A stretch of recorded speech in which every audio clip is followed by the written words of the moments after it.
4월 22일 수요 예배의 말씀입니다. 말씀으로 세상을 창조하시고 말씀으로 우리를 구원하여 주신 아버지 하나님, 창세전에 하나님과 함께 계셨던 그 말씀이신 아들을 사람으로 나게 하시고 우리의 죄를 위하여 온갖 고난과 수치를 무릅쓰고 죽음에 이르기까지 하시고 사흘 만에 죽음의 권세를 이기고 다시 살아나게 하심으로써 우리로 하여금 죄의 사함과 거듭남과 하나님의 자녀로서 영생을 살아가는 모든 것을 이루시고 성령을 우리에게 보내주셔서 그 은혜를 입게 하여 주셨사오니 우리가 가진 그 무엇으로 그 은혜를 갚을 길이 있겠사옵나이까. 하늘과 같은 은혜를 받았으나 우리가 가진 것은 그저 먼지 알갱이 그것도 하나 정도에 불과한 우리이오니 오직 하나님을 찬송하며 경배하며 하나님을 예배하며 하나님을 향하여 오직 믿음으로 그리고 주의 겸손함과 온유함을 닮아 그 새 본성이 된 성품으로 주님을 따르는 생애를 살아갈 수 있게 인도하여 주옵소서.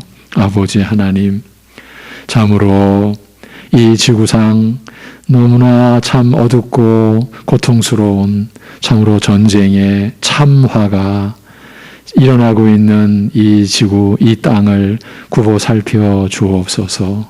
참으로 어른들의 그 탐욕에 어린아이들이 무참히 죽어가고 수많은 가족이 참으로 단절과 상실에 말할 수 없는 고통을 겪는 그 전쟁의 그 고통에서 그 나라를, 이 땅을 주여 건져주시고 긍휼히 여겨 주시옵시고 온 세계 속에서 일어나는 그런 일들을 우리가 직간접적으로 겪어가면서 우리 자신을 돌아볼 수 있게 하여 주시옵소서. 아버지 하나님, 우리나라가 지금 이렇게 되어 있는 이 상황, 하나님의 특별한 섭리 속에서 주어진 이 부요와 이 참 전쟁 없는 이러한 평강의 때를 우리가 살아가는 이 자체가 하나님의 어떤 뜻인지 어떤 섭리인지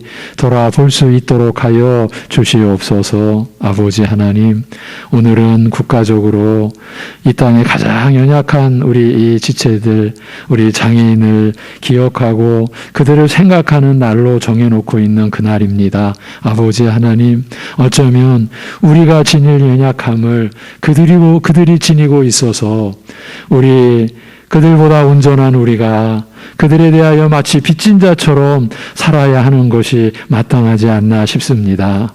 참으로 그들의 죄악이 커서도 아니요, 그들의 잘못이 커서도 아니요, 그럼에도 태어날 때부터 그런 어렵고 고통스러운 그런 지체를 가지고 그런 면을 가지고 태어난 그들이 바로 우리의 가족이 우리의 지체요, 우리가 함께 천상을 바라보며 함께 살아가야 할 우리의 가족임을 잊지 않게 하여 주옵시고 우리로서는 보다 건강한 우리로서는 그저 빚진 자 된 중심으로 그들을 섬기기에 감사하고 그들을 섬기기에 기쁘게 그렇게 우리가 함께 하나님을 향하여 살아가는 교회 되고 우리 가족들 되게 인도하여 주옵소서.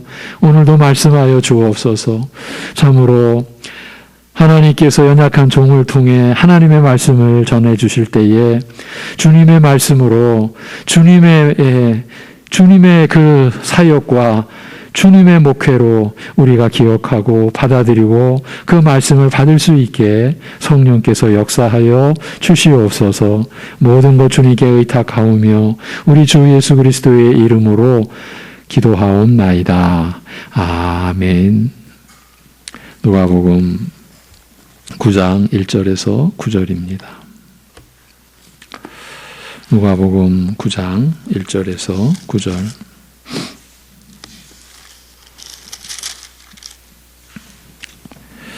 복음의 능력과 권세, 이 제목으로 누가복음 9장 1절에서 9절을 본문으로, 말씀의 제목은 복음의 능력과 권세입니다.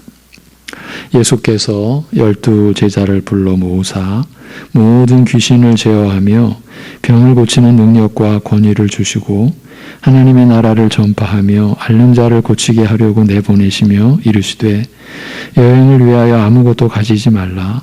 지팡이나 배낭이나 양식이나 돈이나 두벌 옷을 가지지 말며 어느 집에 들어가든지 거기서 머물다가 거기서 떠나라. 누구든지 너희를 영접하지 아니하거든 그 성에서 떠날 때에 너희 발에서 먼지를 떨어버려 그들에게 증거를 삼으라 하시니 제자들이 나가 각 마을에 두루 다니며 곳곳에 복음을 전하며 병을 고치더라. 분봉왕 헤롯이 이 모든 일을 듣고 심히 당황하니 이는 어떤 사람은 요한이 죽은 자 가운데서 살아났다고도 하며 어떤 사람은 엘리야가 나타났다고도 하며 어떤 사람은 옛 선지자 한 사람이 다시 살아났다고도 함이라. 헤롯이 이르되 요한은 내가 목을 베었거늘 이제 이런 일이 들리니 이 사람이 누군가 하며 그를 보고자 하더라. 아멘. 지난주 말씀에서는 예수님께서 혈루병을 앓는 여인을 고치신 것이나 회당장 야이로의 죽은 딸을 살리신 일이 겉보기와는 달리 깊은 영적 의미를 가지고 있다고 말씀드렸습니다. 참 성령님의 그 도우심과 인도하심을 우리는 말씀에서 본 뜻을, 그 깊은 뜻을 늘 우리가 찾고 구해야 한다고 생각합니다. 혈루병을 치료하신 것은 단순히 흐르는 피를 멈추게 하여 육신의 건강을 회복하신 것만이 아니라 모든 부정한 것, 하나님 앞에서 더러운 자로 정죄받게 하는 그 영육간의 더러움을, 그 불결함을 씻어 정결케 하신 은혜였습니다. 표적이라고 했습니다. 우리를 그렇게 새롭게 하시리라, 깨끗게 하시리라는 그 표적으로 행한 것이었죠. 또 죽은 아이의 손을 잡아 일으키신 일은 단순히 숨이 끊어진 육신을 일으키신 것이 아니라 떠났던 영혼을 불러들이신, 단순히 육신을 다시 세우신 것이 아니라 이 일을 통하여 그리스도께서는 우리를 영육간의 죽음에서, 그러니까 본질적인 죽음에서 살리시는 분이심을 보이고자 하신 일이었습니다. 죽은 우리 영혼을 향하여 일어나라. 하나님을 알지도 의식하지도 못하는 우리를 향하여 일어나라. 여러분, 우리는 그 누구도 자기의 무언가에 의해서 하나님을 알 수 있었던 우리가 아니에요. 알려고도 하는 마음이 일어나지도 않아요. 오늘 새벽에도 제가 이 점을 강조했어요. 우리가 하나님을 아는 의식이 일어나는 그것부터가, 시작부터가, 그 근원부터가 우리에게서 되어진 일은 아무것도 없어요. 그래서 하나님의 은혜입니다라고 하는 것이 이런 내용을 포함하고 있는 거예요. 그러니까 우리가 거짓말하지 않고 정직하자라는 얘기는 하나님의 은혜를 고백할 때 정직하자라는 거예요. 우리는 하나님을 알지도 의식하지도 못하는 그 우리를 향하여 일어나라, 바로 그 표적이었어요. 마귀의 권세 아래에 있어 하나님과 상관없이 사는 그 영적 죽음에서 깨어 일어나라, 이렇게 명령하시는 분이심을 보이고자 하신 것이었어요. 오늘 읽은 본문 말씀은 예수님께서 일찍이 12를 택하여 사도로 세우신 자들에게 예수님께서 행하시는 이러한 일을 맡겨 널리 행하게 하신 것에 대하여 말씀하고 있습니다. 예수님 자신의 일을 맡기신 거죠. 12 사도들을 부르시고 이들에게 악한 영들을 제어하며 병 고치는 능력과 권세를, 그 권위를 주시며 이들을 보내어 천국 복음을 전하게 하시고 연약한 자들을 치료하게 하셨습니다. 여러분은 오늘 말씀도 그저 예수님이 이런 일을 하셨구나, 이렇게 지나갈 수 있는 성질의 그 내용이 아닙니다. 예수님께서 사도들에게 능력과 권세를 주셨다는 것은 그들에게 맡기신 일이 사도들 자신의 지혜와 능력으로 감당할 수 없으며 오직 그리스도께서 주시는 능력과 권세로만 감당할 수 있는 일이었음을 뜻합니다. 이 역시 오늘 우리에게 그대로 다 적용되는 겁니다. 우리가 교회 하나님 나라 일을 섬긴다. 자기 힘으로 섬기는 사람은 없어요. 없어야 돼요. 오직 하나님의 그 은혜, 성령께서 우리를 사용하시는 그 뜻에 우리를 맡기고, 그래서 성령님의 능력이, 주님의 그 지혜가 그저 우리 같은 것을 통해 나타나는 것이어야 되는 거죠. 내가 했다. 그래서 나를 드러내야 한다. 하나님 나라 일이 아닌 거예요. 그냥 육신의 나라, 세상 나라인 거예요. 제가 요즘에 이 점을 많이 강조하죠. 하나님 나라를 우리가 구해야 된다. 예.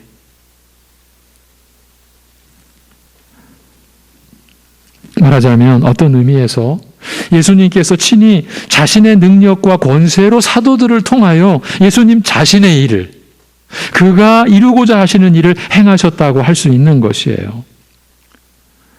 지금 이 자리도요. 그런 의미 아니겠습니까? 그렇게 볼 수 있는 것이에요. 목회도 설교도 주님 자신의 일인 거예요. 그것은 제가 물론 하나님의 은혜죠. 장애인 가족교회를 섬기다가 18년 전 제가 송내중앙교회에 올 때 제 가슴속에 하나님이 주신 은혜의 그 메시지, 내 양이다, 하나님의 양이다. 내 교회다, 하나님의 나라다. 내 말씀이다, 하나님의 말씀이다. 내 일이다, 하나님의 목회다, 주님의 목회다. 감사하게도 이 본질을 제 마음에, 그러니까 제가 이 땅에서 가장 연약한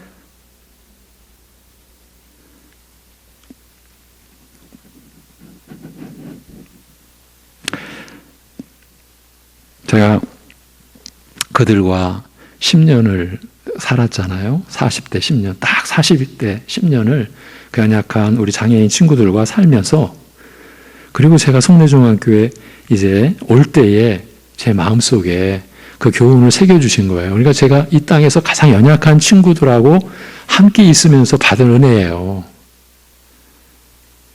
오늘이 그 우리나라의 장애인의 날이잖아요. 제 마음이 더 좀 그래요. 예, 저는 제가 그곳을 떠난 지 18년 됐지만 제가 기도하는 순간은 저녁에 거의 늘 그곳을 위해서 지금도 기도해요. 그들의 영적 그 은혜를 하나님께 구해요. 예, 빚진 자라는 생각을 갖고 있어요. 제가 내가 아플 거를 저들이 아프는구나, 이런 생각을 저들이 하게끔 만들었어요. 그리고 이 목회라는 것이, 그러니까 말씀만이 생명이다라는 것이 저는 그들을 통해서 배운 거죠. 40대 10년 동안. 그래서 제가 우리 교회 올 때 주님의 교회다, 주님의 목회다, 예, 주님의 말씀이다, 주님의 양들이다. 예. 물론 그 깨달음에 제가 얼마나 충실했는지는 제 스스로 너무 부끄럽고 죄스러울 뿐이지만, 그때나 지금이나 하나님이 주신 그 은혜의 그 교훈은 절대 놓치지 않으려고 하죠. 예. 지금 이 시간도 주님께서 하시는 거예요. 이게 주님의 말씀이에요. 주님의 목회예요. 예. 지금 제자들에게 그걸 보여주신 거예요. 예. 그리고 이들을 보내어 천국을 전하게 하셨다라는 말씀은요, 사도들에게 위탁하신 일이 바로 예수님께서 행하시던 일과 동일한 일이었음을 말해주고 있는 거죠. 예수님께서 이들을 보내어 행하게 하신 일이 천국을 전파하는 것이었다라는 사실은 이들에게 주신 능력과 그 권세의 의미를 다시 한번 음미하게 합니다. 사도들에게 주신 능력과 권세를 가리켜 악한 영들을 제어하며 병을 고치는 능력이라 하였는데, 이러한 능력과 권세로 천국을 전하도록 하셨다는 것은 이 능력이 단순히 귀신이나 쫓아내고 병이나 고치는 능력이 아니었음을 의미하는 거예요. 그걸 가리키는 거예요. 만일 사도들에게 주신 능력이 귀신을 쫓아내고 병을 고치는 정도였다면 이런 능력으로 전하는 천국 역시 이 정도의 것밖에 되지 않을 것이기 때문입니다. 천국 곧 하나님 나라를 지금 표현해 드린 대로 이 정도밖에 여기지 못하는 것이 어쩌면 지금 우리의 근본적 문제이지 않을까 싶어요. 하나님 나라를 우리는 너무 오해하고 있는 거예요. 이 땅의 나라와 별로 다르지 않게. 그래서 요즘에 제가 주일이든 새벽이든, 예, 하나님의 말씀을 향한 제 마음에 어떠한, 물론 하나님의 은혜죠, 하나님의 뜻이라고 저는 여기고 있고 믿고 있고요, 하나님의 나라에 대한 소망, 하나님 나라를 알고자 하는, 그리고 여러분께 그 하나님 나라를 바로 전하고자 하는, 예, 그 소원을 갖고 있는 거죠. 왜? 우리가 너무 연약한 거예요. 어떤 면에서 이 세상 것을 갖고 하나님 나라를 자꾸 생각하는 거예요. 구분을 안 하려고 해요. 구분을 또 못하니까. 그러니까 예수님께서 전하는 천국은 그런 것을 넘어선 나라, 하나님 앞에서 우리의 더러움을 씻어 정결케 하며 마귀와 죽음의 권세에서 우리를 구원하며 우리 심령의 연약함을, 죄로 말미암아 병들고 어그러진 것을 고치는 능력의 나라였어요. 사도들도 예수님께서 행하신 바로 이 일, 즉 천국을 전파하는 일을 행하도록 세움받은 것이라면 그들에게 주신 권세는 단순히 귀신 들린 자의 비정상적 정신 상태를 고치며 병든 육신을 고치는 능력이 아니라 좀 더 깊고 근본적인 권세, 즉 죄와 사망과 마귀의 권세에서 우리를 구원하는 신령한 영적 능력과 권세였다고 할 수 있어요. 물론 제자들이 예수님으로부터 받은 권세로 악령들을 쫓아내며 병을 고친 것이 사실이나 이들이 받은 능력이 단순히 이런 정도에 머물지 않은 것은 그 능력을 통하여 천국이 전파되었기 때문이에요.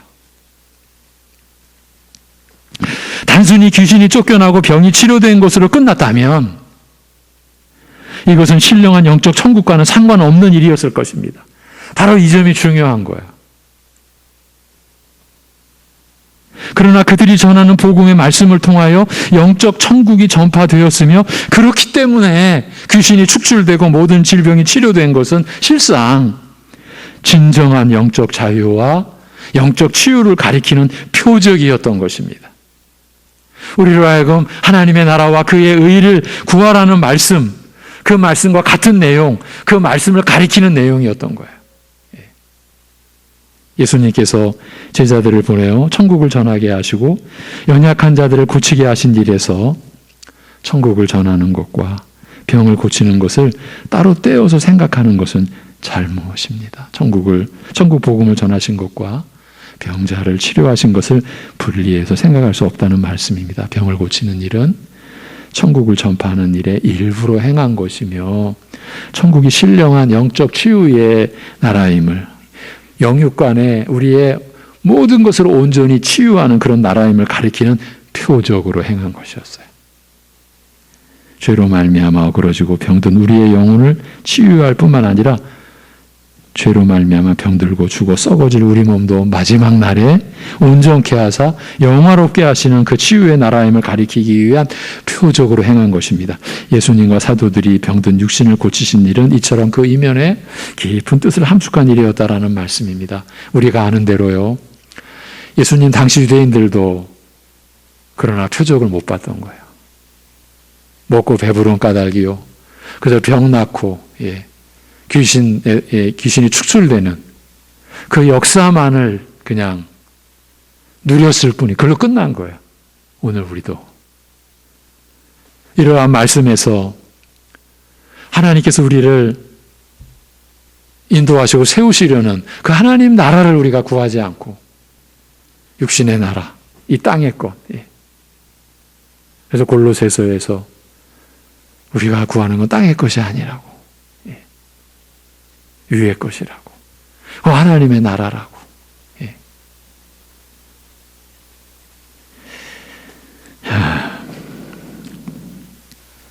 하나님의 나라를 우리가 사모해야 됩니다. 하나님의 말씀에서, 그리고 우리가 살아가는 그 내용과 과정 속에서 하나님이 우리에게 은혜를 베풀어 주셔서 우리로 하여금 하나님의 나라를 알도록 하시는 그 깨달음을 우리가 입어야 됩니다. 그 깨달음을 우리가 경험해야 됩니다. 우리가 하나님 나라를 구한다면, 진정으로 구한다면 우리는 교만해질 수가 없어요. 그리고 자기를 드러낼 수가 없어요. 우리가 땅의 것을 구하는데 하나님 나라를 구하는 것처럼 착각하고 있기 때문에 때로는 너무 무모하게 교만해지기도 하고, 그리고 우리가 행한 것이 하나님 앞에서 뭐 보일 게 있겠습니까? 그런데 우리 눈에는 때로는 너무 크게 보여서 이걸 마치 드러내지 않으면, 자랑하지 않으면 마치 하나님을 욕되게 하는 것처럼 여겨서 그저 드러내려고 하고 자랑하려고 하고, 그래서 그 드러낸 것으로 인해서 그거에 미치지 못하는 사람들을 실족시키기도 하고, 우리는 오히려 그게 하나님의 뜻이라고 여길 정도까지, 그런 연유가 하나님의 나라를 구하지 않고요, 육신의 것, 그래서 이 세상 나라를 우리는 하나님 나라로 잘못 생각하고 그러면서 우리가 신앙생활을 한다고 하기 때문에 많은 혼란이 끊임없이 일어나는 거죠. 여러분, 이 세상의 나라를 위해서 말씀이 주어진 게 아니에요. 근데 우리는 이 신령한 말씀으로 이 세상 것에 자꾸 꽂히는 거예요. 거기에 목표를 두려고 하는 거죠. 이 혼동은 끊임없이 가는 거예요. 우리 여기 교회학교 우리 교육자들, 교사로 수고하시는 분들 계셔요. 우리 자녀들이, 여러분도 다 경험했죠. 저도 경험했고, 제일 충격이 뭐예요? 학교라는 울타리를 떠나 사회에, 세상에 나아갔을 때 교회가 너무 하찮게 보이는 거예요. 천국, 하나님 나라를 잘못 가르쳤기 때문인 거예요. 이게 뭐야? 뭐 세상에 비하면 이거 교회, 이게 무슨 하나님 나라, 이건 뭐 너무 우습게 보이는 거예요. 그 충격이 정말 그 청년의 때, 그 20대 들어가면서 우리들의 심령, 우리 자녀들의 심령이 무너져 내리는 거예요. 그래서 세상 나라에 그냥 자기를 투신하는 거예요. 이게 나라지, 이게. 교회에서 들었던 뭐 천국 하나님 나라. 그게 뭐냐고, 그게. 뭐 나타나는 게 있어야지, 뭐 보이는 게 있어야지. 여러분, 이렇게 되는 거 아닙니까? 죄사함의 은혜가 너무 하찮게 보이는 거예요. 그래서 수많은 우리 자녀들이 뻔뻔히 나가 떨어지고, 그렇게 교회학교, 주일학교 열심히 했던 그 숱한 사람들이 지금도 세상 속에서 어쩌면 그런 말씀 받지 못한 사람보다 더 세상적으로 얼마든지 살아가고 있는 모습을 우리 스스로 경험했고 제 자신도 경험했고요. 그러고들 있지 않습니까? 이어가겠습니다. 사도들을 보내시면서 예수님께서 말씀하셨습니다. 여행을 위해 아무것도 가지지 말라. 도적이나 맹수를 쫓을 지팡이도 갖지 말 것이며 필요한 물건들을 챙겨 넣을 행낭도 갖지 말 것이며 양식이나 돈, 두보롯도 갖지 말라고 하셨습니다. 왜 이런 말씀을 하셨을까요? 예수님께서 언급한 물건들은 상식적으로 생각할 때 이곳저곳을 여행하는 사람에게 가장 기본적이고 필수적인 것들이라 할 수 있습니다. 따라서 이런 것들을 일체 준비하지 말라고 하신 말씀은 하나님께서 세우사 능력과 권세를 주어 천국을 전하게 하신 자를 친히 보호하시며 그들의 필요를 채우시리라는 뜻을 함축하고 있습니다. 더 나아가서 하나님께서 그의 일을 맡기신 자에게 모든 육적, 영적 필요를 채우실 것이므로 너는 오직 맡은 일에 천국을 전하는 일에 온 마음을 집중하고 쏟으라는 뜻이기도 합니다. 이런 염려, 저런 걱정에 마음과 힘을 빼앗기지 말고 오직 복음을 전하는 일에 마음을 쏟으라는 말씀인 것이지요. 어느 집이든지 들어가면 그 집에 머물다가 그 집에서 떠나라고 말씀합니다. 하나님께서 어느 집이든지 그 마음을 열어 너희를 영접하게 하시면 그곳에 머물다가 그곳에서 떠나라는 말씀입니다. 모든 힘과 노력을 한 곳에 집중하라. 여기저기 기웃거리지 말 것이며 한 영혼 한 영혼에 온 마음과 힘을 쏟아 복음을 전하라는 뜻입니다. 만일 누구든지 너희를 영접하지 않으면 너희가 전하는 천국의 복음을 받아들이지 않으면 그 성읍을 떠날 때에 발에서 먼지를 떨어버려 저들에 대한 증거로 삼으라고 말씀을 합니다. 비록 사람이 전하는 말씀이지만 사람의 입을 통하여 전하여지지만 그 말씀 자체는 하나님께서 전하라 하신 말씀이므로 말씀을 영접하지 않는 것은 곧 하나님을 배척하는 일이요 그의 말씀을 거부하는 일이라는 것입니다. 그러므로 너희 발에서 먼지를 떨어버려 저희는 이 복음과 상관없는 자임을 하나님의 은혜, 하나님께서 베푸시는 천국과 상관없는 자임을 증거하라고 말씀하시는 거예요. 이 얼마나 엄중한 말씀입니까? 겸손하게 유순하게 천국을 전한다고 해서 이 일이 결코 사소한 일, 받거나 받지 않거나 별탈이 없는 뭐 여상한 그런 일이 아니라는 그 말씀이에요. 스스로 하나님의 말씀을 박차버리고 그 나라에서 자신을 끊어내는 무서운 일이라는 말씀이에요. 예수님의 이러한 명령을 받고서 12 사도들은 나가서 마을마다 다니며 복음을 전하고 연약한 자들을 고쳤습니다. 여러분, 이 말씀도 우리가 절대 가볍게 넘어갈 수가 없죠. 먼저 말씀의 종들이 모든 힘과 노력을 그 말씀 전하고 가르치는 일에 집중하라. 이 말씀의 일꾼들은 이 말씀을 받는 겁니다. 그럼 교회는, 성도 여러분들은 그렇게 집중할 수 있도록 섬겨야 하는 겁니다. 데살로니가 전서에서는 말씀으로 다스리는 자들을 가장 귀히 여기라고까지 말씀을 합니다. 그 말씀이 어떤 맥락에서 나옵니까? 우리가 지금 한 2년 동안 데살로니가 전서를 못 끝내고 있는데, 우리 위에 죽으신 예수님과 함께하는 삶을 이제 가르치면서 데살로니가 전서를 마무리하잖아요. 그 삶을 가르치는데 예수님과 함께하는 삶, 피차 권면하고 서로를 세워라. 그리고 나서 그 다음 말씀이 말씀으로 너희를 다스리는 자들, 섬기는 자들을 가장 귀히 여기라. 그리고 화목하라. 무슨 말씀입니까? 예수님과 함께하는 삶을 위해서 하나님께서 세우신 말씀의 종들을 통하여 하나님의 말씀이 그 교회에 전해질 때 그 말씀의 은혜로, 그 말씀이 주시는 평강으로 그런 예수님과 함께하는 삶이 이루어진단 말이에요. 그 다음에 또 나오는 말이 뭡니까? 게으른 자, 마음이 약한 자, 힘없는 자들을 섬겨라. 그 말씀이 아니면 못 섬긴다라는 거죠. 지금 우리는 천국에 대한 얘기를 하는 거예요. 지금 천국이 전해지는 그 과정에서 이러한 일이 필요하다라는 거죠. 여러분, 말씀 자체는 사람이 전하는 그 말씀, 사람의 입을 통하여 전하여지지만 하나님의 말씀이므로 말씀을 받지 않는 것은 하나님을 배척하는 일이에요. 제가 그래서 말씀을 전하면서 안타까운 적이 한두 번이 아니고 두려운 적이 한두 번이 아닌 거예요. 예.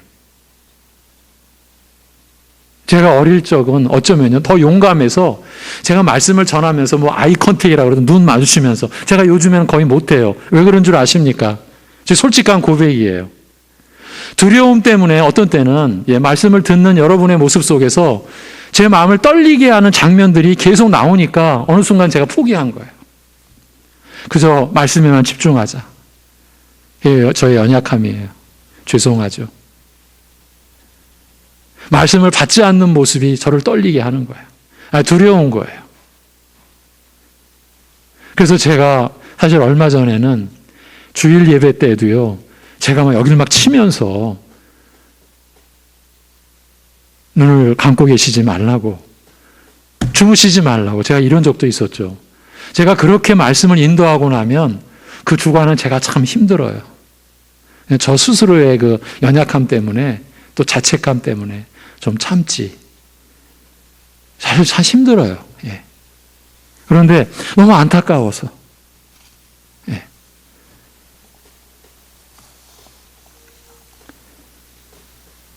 왜 그러겠어요? 제가 지금 전하는 말씀 중에 제 게 아니잖아요. 하나님의 말씀이잖아요. 예. 본문 7절에 보면 분봉왕 헤롯이 이 모든 일에 대하여 들었다고 기록하고 있습니다. 더욱이 어떤 사람들은 세례 요한이 죽은 자 가운데서 다시 살아났다고 하며 어떤 사람들은 엘리야가 나타난 것이라고 하고 어떤 이들은 옛 선지자 중에 한 사람이 다시 살아났다라고 한다는 소문을 두고서 헤롯은 크게 당황하였습니다. 특히 세례 요한이 다시 살아났다라고 하는 소문은 헤롯을 당황하게 할 만한 것이었습니다. 헤롯은 자기의 범죄를 지적하고 질책하는 세례 요한을 목베어 죽인 장본인이었기 때문입니다. 헤롯이 말하기를 요한은 내가 목베어 죽였거니와 이 사람은 누구이기에 이런 대단한 소문이 들리는가라고 하였습니다. 예수님께서 제자들에게 권세를 주어 천국을 전하게 하시니 천국이 큰 능력으로 힘있게 진전하는 모습을 보였으며 이것이 일반 백성들에게서만 아니라 헤롯 왕에게서까지 큰 관심과 반응을 불러일으킨 것이에요. 세속 권세조차 큰 관심을 가지고 주시하게 된 것입니다. 백성들은 예수님을 통하여 나타나는 천국의 놀라운 능력과 그 권세와 접촉하게 되자 예수님을 세례 요한이나 엘리야, 이게 다 지금 이게 죽었던 분들이잖아요. 세례 요한이나 엘리야 또는 옛 선지자 중 하나로 생각했습니다. 범상치 않은 인물이 과거에 하나님께서 큰 능력과 권세로 역사하게 하신 선지자 중에 하나가 다시 살아온 것으로 생각한 것이에요. 여기에서 한 가지 흥미로운 사실이 있어요. 우리가 전반부에서 나눈 내용과 이제 이어지는 거예요. 이게 참 우리가 단무지해서 그렇죠. 이 성경에 이어지는 이 흐름과 문맥은 우리가 하나님의 은혜로 열려지기만 하면 놀라운 거예요. 평생 우리가 다 누려도 못 누리죠. 예. 흥미로운 사실이 여기서 드러나요. 예수님을 통하여 나타나는 큰 능력을 목격하고 백성들은 옛 선지자들 중에서도 특별히 세례 요한을 상기하였다라는 점, 그 점이 흥미로운 사실로 드러나는 거예요. 성경은요, 요한복음 10장 41절에서 세례 요한에 대하여 증거하기를 그는 어떤 표적도 행하지 아니하였다고 기록하고 있어요. 바로 이 점인 거예요. 어떤 표적도, 그러니까 어떤 이적도 행하지 않았어요. 말하자면 세례 요한은 어떤 이적적인 기사나 대단한 능력을 나타낸 적이 없고, 다만 그는 이스라엘을 향하여 회개하라고 외치며 세례를 주었을 뿐이라는 말씀입니다. 그럼에도 불구하고 백성들이 예수님을 통하여 나타나는 천국의 그 능력을 경험하고서 세례 요한을 떠올렸다라고 하는 것은 회개하라, 천국이 가까웠다고 외치며 앞으로 오실 메시아에 대하여 증거하였을 뿐인 세례 요한의 말이, 그 말이 어떤 이적과 기사 없이 외쳐 전했던 그의 말이 놀랍도록 힘이 있고 강력하였음을 의미하는 거죠. 그걸 기억하고 있었던 거예요. 어떤 이적도, 유대인들의 특징은 뭐예요? 표적을 보이라는 거였잖아요. 보여주면 못 보잖아요. 이 어떤 이적과 기사, 근데 세례 요한에게는 그런 게 없었어요. 그런데도 예수님을 통해서 진전되는 이 천국의 모습을 보고서 세례 요한을 떠올렸다. 그것은 세례 요한의 그 말, 어떤 이적과 기사 없이 그가 외쳐 전했던 그의 말이 놀랍도록 힘이 있었다, 강력했다, 그걸 의미하는 거죠. 세례 요한이 전한 하나님의 말씀이 어떤 이적이나 기사 못지않게 어쩌면 그 이상으로 힘과 능력이 있었다라는 그 말이에요. 오늘 본문은 우리에게 그 점을 보여주고 있는 거예요. 그리하여 세례 요한이 이스라엘을 향하여 외칠 때예요, 어떤 이적과 기사도 이루어낼 수 없었던 일, 세리와 창기들이 그 앞에 나와 회개하며 세례받는 놀라운 일이 일어난 것이에요. 예수님께서 많은 표적을 행하시며 병든 자와 죽은 자를 살리는 능력과 권세를 목격하고서 백성들이 어느 선지자보다 세례 요한을 연상했다라는 것은 그들이 예수님의 이적과 기사보다는 예수님께서 전하시는 말씀에서 더 큰 권세를 감지하였기 때문이라 여겨지는 거죠.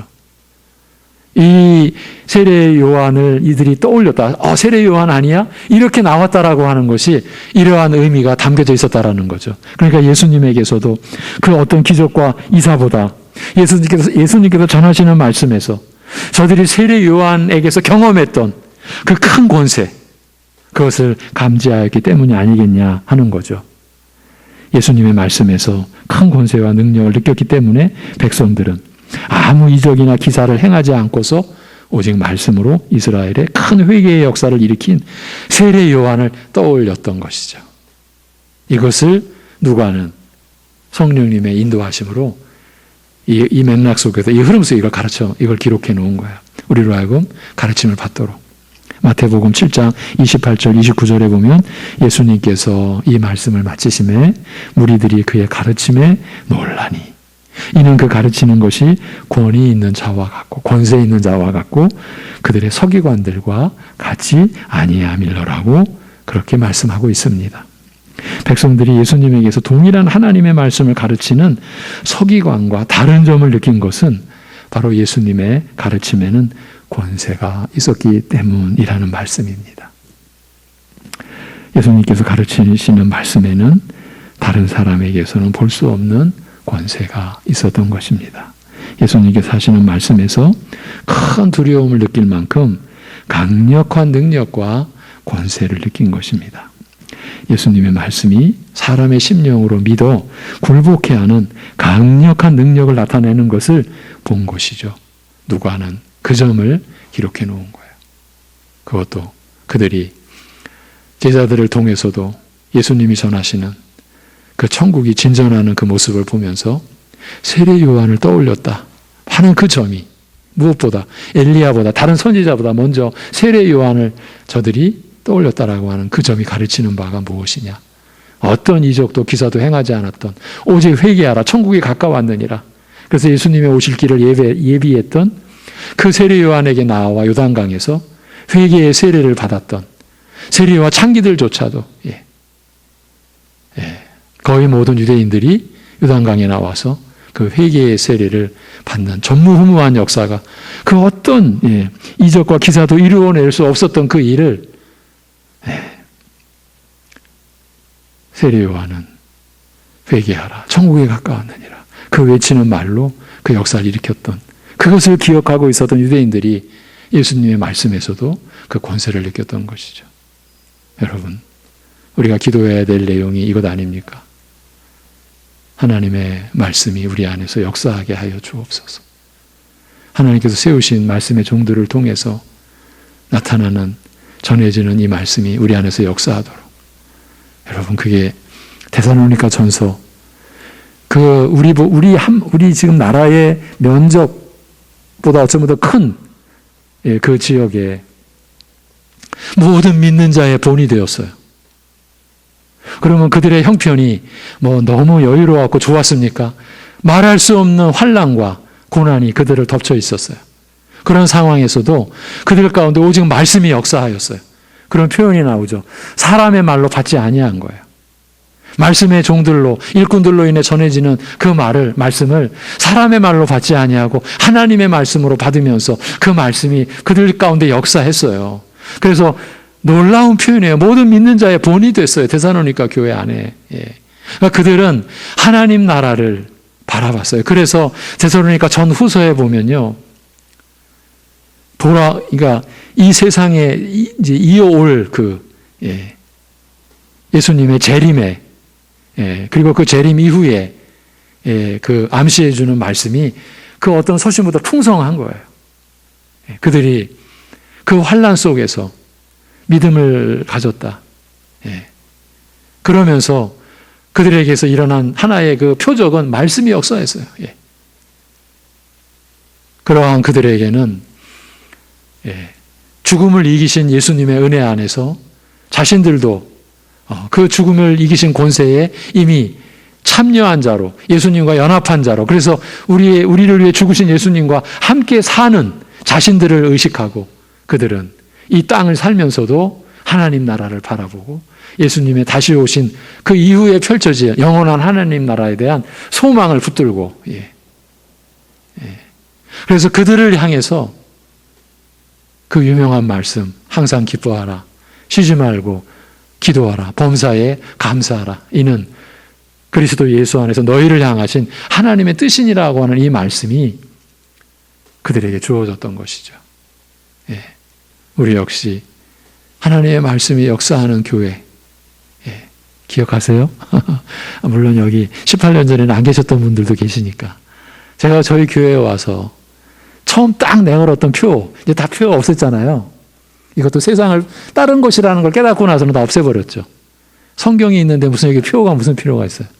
근데 어쨌든 몰랐을 땐 표를 내세웠어요. 우리도. 그때 첫 해 제가 내었던 표가 말씀이 역사하는 교회였어요.